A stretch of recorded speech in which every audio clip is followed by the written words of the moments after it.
What was an ancient laundry detergent? Most laundry detergent has ingredients you probably haven't heard of. Carboxymethyl cellulose is a common one, ditto linear alkyl benzene sulfonate, but one thing it doesn't contain is animal fat. That hasn't always been the case, however, as people have used fat to do laundry since ancient times. Rendered animal fat has long been present in cleaning products, a practice we only moved past fairly recently. The Mesopotamians were the first known group to produce soap, and did so with plant ashes and animal fat. Other ingredients in proto-detergent solutions included lye and even urine. A set of 14th-century instructions in a medieval home companion explains, if there's any spot of oil or other grease, this is the remedy. Take urine and heat it until it is warm, and soak the spot in it for 2 days.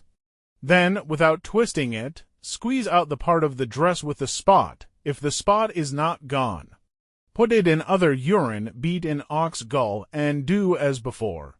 Indeed, laundry was an intensely arduous process in medieval Europe, one that involved literally beating the dirt out of one's clothes, and it was carried out almost exclusively by women. So next time you find yourself dreading laundry day, take solace in the fact that it's infinitely easier than it used to be. Ulysses S. Grant's first name wasn't actually Ulysses. Ulysses S. Grant, America's 18th president, was born Hiram Ulysses Grant on April 27, 1822, in Point Pleasant, Ohio, to Jesse and Hannah Grant, though Hannah initially wanted to name her son after American diplomat Albert Gallatin. Her father suggested the name Hiram and her mother proposed Ulysses. After much discussion, Jesse announced the boy would be named Hiram Ulysses Grant in an effort to please both grandparents. The future president lived the first 17 years of his life with the first name Hiram, until there was a clerical mistake at the United States Military Academy at West Point. Grant was nominated to West Point in 1839 by Ohio Congressman Thomas Hammer, who accidentally wrote Grant's name in the application as Ulysses S. Grant. The confusion stemmed from the fact that Grant often went by Ulysses, rather than Hiram. To further complicate things, the application called for a middle initial, so Hammer added an S for Grant's mother's surname, Simpson. Grant made several efforts to correct the mistake, but the name stuck. Fellow cadets even referred to Grant as Uncle Sam because of his unintentionally patriotic initials. In an 1844 letter to his future wife Julia Dent, Grant wrote, "You know I have an S in my name and don't know what it stands for."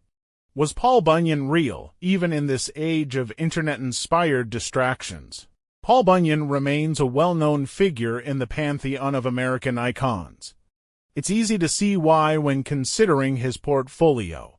A hard-working lumberjack, Bunyan cleared entire forests with a single stroke of his axe, created natural formations such as the Grand Canyon with his sheer size and strength, and was even kind to animals, as illustrated by his long-time companionship with Babe the Blue Ox. No fewer than 6 towns lay claim to being his birthplace, while others boast a variety of Bunyan statues, restaurants, and events.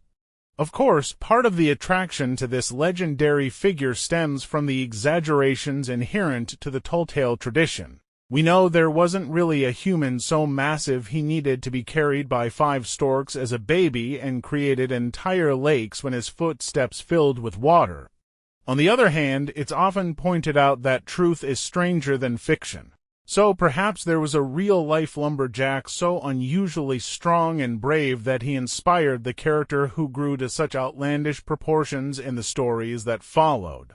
Peering back through the legend's many branches, here's a look at where and when this larger-than-life woodsman first marked his presence. One candidate for the real-life Bunyan was a French-Canadian logger by the name of Fabien Saginaw Fournier, a large man who supposedly sported 2 full sets of adult teeth. Fournier was known for his shows of strength and hard-drinking ways, until he was killed in the rough-and-tumble logging town of Bay City, Michigan, in 1875. The other main hypothesized model for the telltale icon was a French-Canadian lumberman named Bunyan. An alleged participant in Lower Canada's Papineau Rebellion of 1837, Bunyan's formidable reputation spread across the border by way of his countrymen, who sought work in the Great Lakes region, and, the theory goes, his Quebecois moniker was eventually Americanized to Bunyan.